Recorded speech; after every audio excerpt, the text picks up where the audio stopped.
Outrun is yet another arcade hit from Sega, originating from the 1980s. It was designed by Yu Suzuki and was his follow-up to Hang On.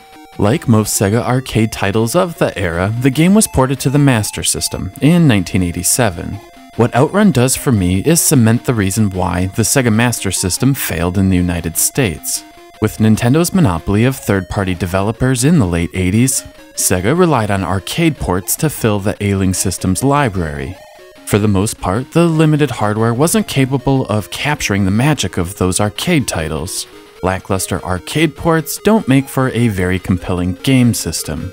But back on topic, Outrun has you behind the wheel of a Ferrari Testarossa, driving through 5 stages to reach the checkered flag.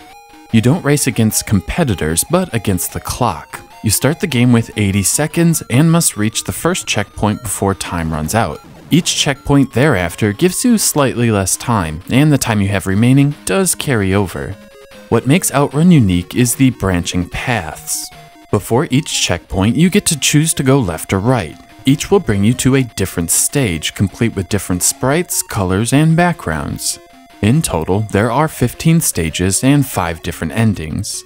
Despite each race taking only 5 minutes or so, there is some replay value in taking the different paths to see all the game has to offer.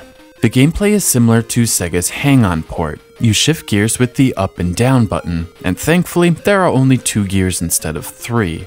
But the same problem remains. It is too easy to accidentally shift down and lose speed and momentum.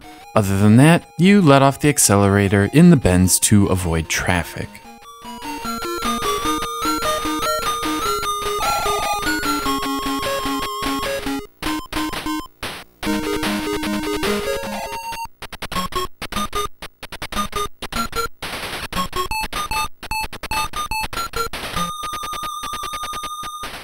One of the main problems with Outrun is the hardware isn't up to the task of recreating the arcade hit.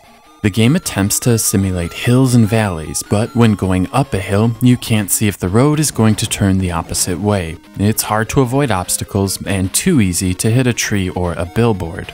You will spend quite a bit of time memorizing each of the stages if you wish to see one of the endings.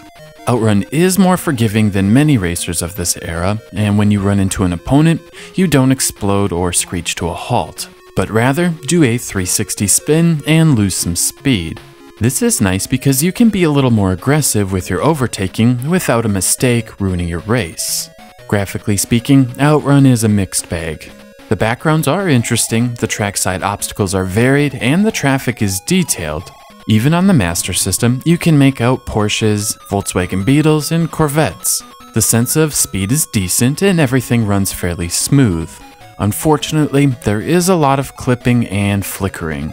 What does stand out in Outrun is the soundtrack. Before the race, you get to select between 3 different songs: Splash Wave, Magical Sound Shower, and Passing Breeze. Each song is long and soothing, and easily the highlight of the game. They go a long way in making Outrun a palatable game. Unfortunately, there is no engine noise coming from the Italian 12-cylinder engine. At the end of the day, I find this port of Outrun to be a bit overrated. The game is challenging and the soundtrack is excellent, but some of the stages are frustrating, and it's not always easy to tell which way the track is going. A lot of the time, I just wasn't having that much fun. Overall, Outrun is a decent title for the Sega Master System.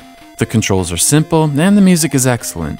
The branching paths and alternate endings offer a lot of replay value, and it will take a good amount of time to thoroughly complete this title. If you are looking for a hidden gem that sets the Master System apart from the Nintendo, you may be disappointed. 3 out of 5.